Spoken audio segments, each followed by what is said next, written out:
आज हम बात करेंगे कि कपल और पेरेंटिंग आपस में इतने ओवरलैपिंग कॉन्सेप्ट हैं कि इनको एक दूसरे से जुदा नहीं किया जा सकता।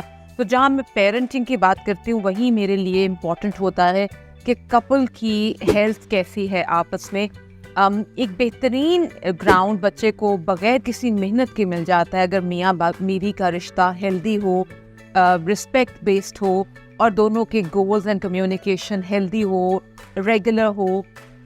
तो बच्चे को रेस करने की 50% रिस्पॉन्सिबिलिटी पेरेंट्स के सर से उतर जाती है। तो इसीलिए इस चैनल पर आप ये दोनों टॉपिक्स इकट्ठे देख पाएंगे, बिकॉज हम कपल की केमिस्ट्री को पेरेंटिंग से डिफरेंट नहीं कर सकते।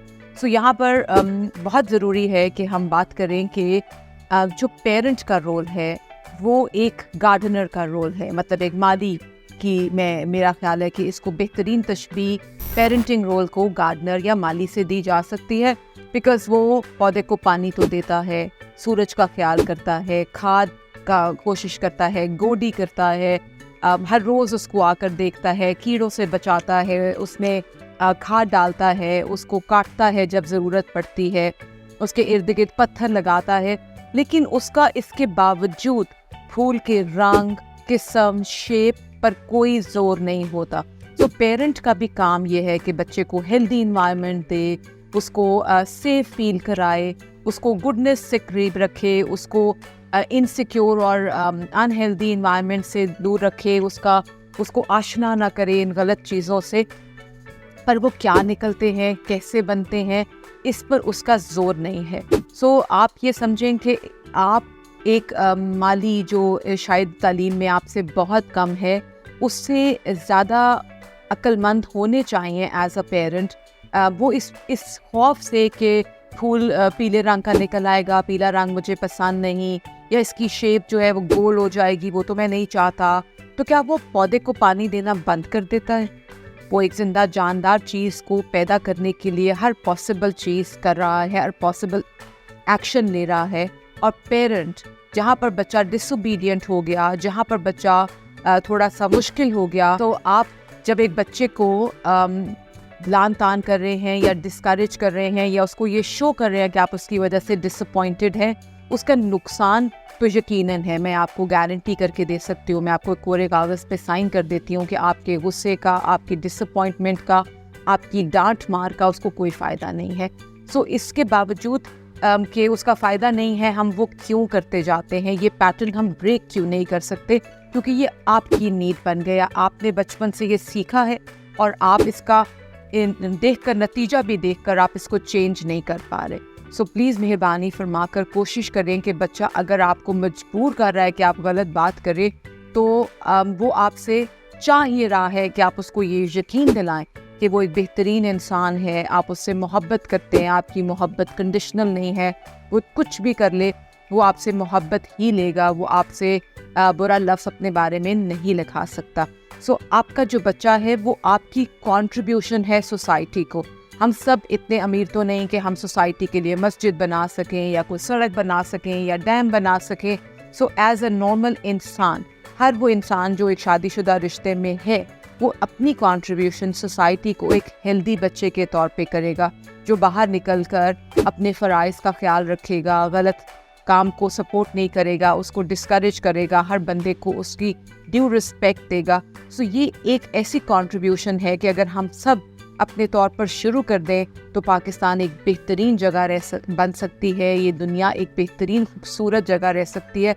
तो मैं आपको इनकरेज करूँगी कि आप अपना पार्ट करें, जो हम कर सकते हैं एटलीस्ट वो तो हम करें। पॉलिटिकली क्या हो रहा है, रिलीजियसली क्या हो रहा है, उस पे हम बहस करते हैं, हम उस पे कमेंट करते हैं, उसमें हम अपना खून ज़ाया करते हैं, सड़ते रहते हैं, जो हमारा पार्ट है वो हम कर नहीं पाते। आप ये याद रखें कि आप अपने बच्चे को बचपन में गिल्ट और शेम से आप इंट्रोड्यूस कराते हैं। जब हम बच्चे के किसी चीज़ के गिरने पे कहते हैं, ओह ये क्या हो गया, ओह ये तुमसे कैसे हो गया, ये यूँ रखना चाहिए था, ये यूँ रखना चाहिए था, आप उसके अंदर शेम डाल रहे हैं। और अगर आप बच्चा ग्रेड्स नहीं लाया या टीचर खुश नहीं थी तो आपने कहा, देखा मैंने तुम्हें कहा था तुम जो कर रहे हो उसका यही नतीजा निकलेगा, तुमने पढ़े नहीं थे, तुम कल रात को सोए नहीं थे इसलिए तुम क्लास में सोए रहे, तो आप उसको उसके एक्शन पे गिल्ट दे रहे हैं।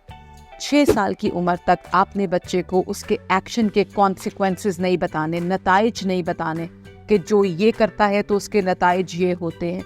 बच्चे को 6 साल की उम्र तक हर उस हरकत पे इजाज़त होनी चाहिए जिसका इम्पैक्ट कोई ख़तरनाक नहीं है, और वो भी आप अगर कोई ख़तरनाक है, खुदा ना खास्ता वो बिजली की चीज़ों को हाथ लगा रहा है, तो आप उसको रिमूव कर दें उस जगह से, इंस्टेड कि आप उसको चीख मार के रोकें, कहें कि हो क्या कर रहे थे। सो ये हो और नहीं और अगर और मगर बच्चे के साथ नहीं है। इसको अपने एक्शंस के कॉन्सिक्वेंसेस की ना तो समझ है और ना उसको रिलेट करना आता है। सो 6 साल की उम्र तक बच्चा जो भी कर रहा है वो उसका फितरी इंट्रीक बिहेवियर है, जिसको सिर्फ इनकरेजमेंट चाहिए और जिसकी क्यूरियोसिटी उसके अंदर है। इसके लिए मैं आपको एक बहुत अमेजिंग वाकया सुनाने आज मैं आपसे शेयर करना चाहती हूँ। एक रियल स्टोरी है कि इंडिया में एक बच्चा था जो नॉर्मल बच्चों की तरह पढ़ाई में कुछ खास कर नहीं पा रहा था, उसके ग्रेड्स बहुत बुरे आ रहे थे और उसका स्कूल में भी बिहेवियर कोई अच्छा नहीं था। तो एक दिन उसके साथ एक अमेजिंग सी बात हुई कि एक सैट एग्ज़ाम होता है जो हम ए लेवल या एफएससी के बाद देते हैं यूनिवर्सिटीज़ में दाखिले के लिए। तो उसकी पढ़ाई तो इतनी अच्छी नहीं थी और उसको ये फियर था कि जो सैट एग्ज़ाम उसने दिया है वो अच्छा नहीं आएगा। सो उसके सैट एग्ज़ाम का जब रिज़ल्ट आया तो सबकी सरप्राइज़ पे उसका को 1480 टाइप स्कोर था, जो एक अच्छा रीजनेबल स्कोर है आउट ऑफ 1600। सो उसके बल पर उसका कोई अच्छा टॉप टियर यूनिवर्सिटी में दाखिला हो गया और वो उस यूनिवर्सिटी से बेहतर ग्रेड्स में पास होकर एक नौकरी भी उसको मिल गई और एक वो अच्छी नॉर्मल ज़िंदगी गुजार रहा था। इसके बाद कुछ अरसे के बाद सैट ने अपनी वेबसाइट के ऊपर कहा कि फ़लाँ ईयर में जो रिज़ल्ट आया था उसमें ये 2-3 रिज़ल्ट हमसे गलत पब्लिश हो गए, और उस पर जब उसका ओरिजिनल रिज़ल्ट था तो वो कोई 1220 टाइप या 1240 रिज़ल्ट था उस बच्चे का, जो कि एक बहुत नॉर्मल और मीडियोकर सा स्कोर था जिस पे शायद उसको एडमिशन भी ना मिलता। बताने का मकसद ये है कि उस एक गलत रिज़ल्ट ने उस बच्चे की ज़िंदगी बदल दी। उसको पहली दफ़ा फील हुआ कि मैं ये कर सकता हूँ। सो ये एक जो एक्सपीरियंस था ये उसके लिए एक लाइफ चेंजिंग एक्सपीरियंस हो गया और उसके बाद वो पढ़ाई में भी बेहतर हो गया, यूनिवर्सिटी स्टडीज़ भी बेहतर कर सका।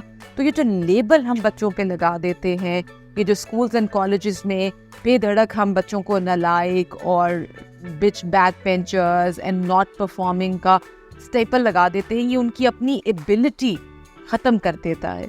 सो कोई भी बच्चा नाकारा नहीं होता, कोई भी बच्चा बेकार नहीं होता।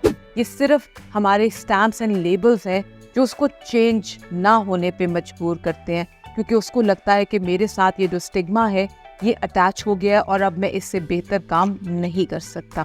सो प्लीज़ कोशिश करें कि अपने बच्चों से कोई लेबल जो कोई और भी दे, कोई स्कूल कोई टीचर भी दे, तो उसको आप उसके साथ बैठकर उसको यकीन दिलाएं कि ये लेबल जो है ये उस नालायक इंसान का अपना एक्सपीरियंस है जो वो तुम पर थोप रहा है, क्योंकि हर इंसान की कैपेसिटी बहुत ज़्यादा है।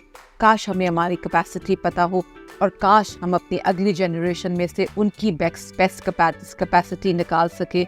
सो इस मैसेज के साथ मैं आपको खुदा हाफिज़ कहती हूँ और इंशाल्लाह नेक्स्ट टॉपिक के साथ फिर मिलेंगे। Thank you.